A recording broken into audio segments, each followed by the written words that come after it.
Rouler en voiture électrique, tout le monde en parle, mais soyons honnêtes, pour beaucoup de Français, c'est encore un luxe inaccessible.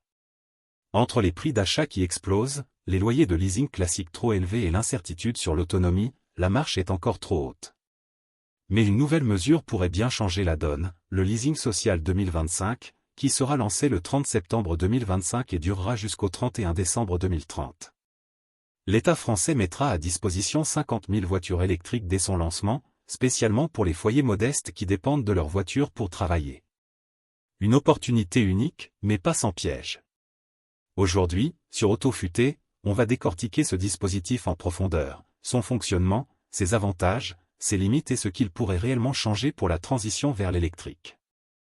Avant de commencer, si tu veux rester informé des dernières actualités automobiles et profiter de nos analyses claires et sans détour, pense à t'abonner à la chaîne et à activer la cloche. Et si tu apprécies ce genre de contenu, un petit like nous aide énormément à continuer. Partie 1, le rêve d'une voiture électrique pour tous. Depuis des années, la France pousse pour l'électrique. Mais sur le terrain, beaucoup de familles roulent encore avec des diesels ou des essences vieillissants, faute de moyens. Le leasing social vise justement à casser cette barrière. Son principe, proposer une voiture électrique neuve pour un loyer très bas, autour de 100 € par mois. Un prix qui défie toute concurrence. Mais pour en bénéficier, il faut répondre à des critères bien précis, avoir un revenu fiscal de référence par part inférieur à 16 300 € et justifier d'un usage professionnel régulier. Cela veut dire parcourir au moins 15 km par trajet domicile-travail, ou 8 000 km par an pour des raisons liées au travail.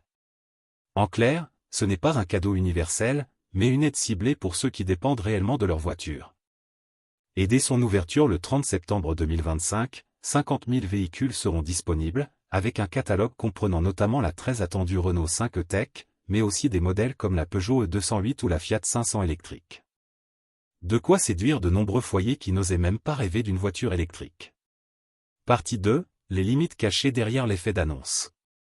Mais attention, comme souvent avec les annonces politiques, la réalité est plus nuancée. Le loyer de 100 € par mois n'inclut pas tout. L'assurance est à part, et elle peut être salée pour une voiture neuve. Les options, les finitions ou une autonomie plus grande font grimper le tarif. Les révisions et l'entretien, même réduits par rapport à une thermique, restent à la charge du conducteur. Et surtout, à la fin du contrat, la restitution du véhicule peut coûter cher. Une rayure, un pare-choc rayé, un intérieur abîmé, tout est facturé. Il faut aussi parler du kilométrage limité. Comme dans tout leasing, dépasser le quota prévu entraîne des frais. Mais beaucoup de familles modestes n'ont pas d'autres voitures. Elles risquent donc d'utiliser la voiture aussi pour les vacances ou les longs trajets, et de dépasser le plafond. Enfin, le contrat dure au moins 3 ans. Pour des ménages en situation fragile, 3 ans, c'est long. Un déménagement, une perte d'emploi ou une baisse de revenus, et le contrat devient un fardeau difficile à rompre. Et puis, soyons clairs, 50 000 voitures, c'est une goutte d'eau face aux millions d'automobilistes français. Beaucoup resteront sur le carreau, notamment la classe moyenne, trop riche pour être éligible, mais trop pauvre pour s'offrir une électrique classique. Partie 3, un petit pas vers un grand changement? Le leasing social reste une avancée notable. Pour les familles qui y auront accès, c'est l'occasion de rouler dans une voiture plus moderne, plus silencieuse, et d'éviter les pleins à 100 € à la pompe. Pour beaucoup, ce sera la première expérience avec une électrique, avec ses avantages évidents mais aussi ses contraintes, notamment la recharge et l'autonomie. C'est aussi un soutien bienvenu pour les constructeurs français, Renault, Peugeot ou Fiat profiteront de ce dispositif pour mettre en avant leur modèle. Et d'ici quelques années, ces véhicules reviendront sur le marché de l'occasion, à des prix plus abordables. Mais il faut rester lucide, l'électrique n'efface pas tous les problèmes. Derrière l'image propre, il y a la fabrication des batteries, les questions de recyclage, et une dépendance à un réseau de recharge qui reste très inégal. Le leasing social 2025 peut donc être un pas intéressant, mais il ne règle pas tout. Conclusion.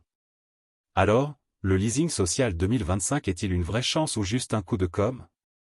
La réponse est probablement entre les deux. Pour certains foyers, ce sera une véritable bouffée d'oxygène. Pour d'autres, une mesure frustrante car inaccessible. Mais une chose est sûre, il marque une étape importante dans la démocratisation de l'électrique en France.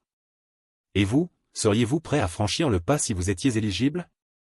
Dites-le moi en commentaire, je suis curieux de connaître vos avis. Si cette vidéo vous a plu, pensez à mettre un pouce bleu et à vous abonner à AutoFuté pour ne rien rater de nos prochains contenus. Merci d'avoir regardé, et à très bientôt pour une nouvelle analyse automobile.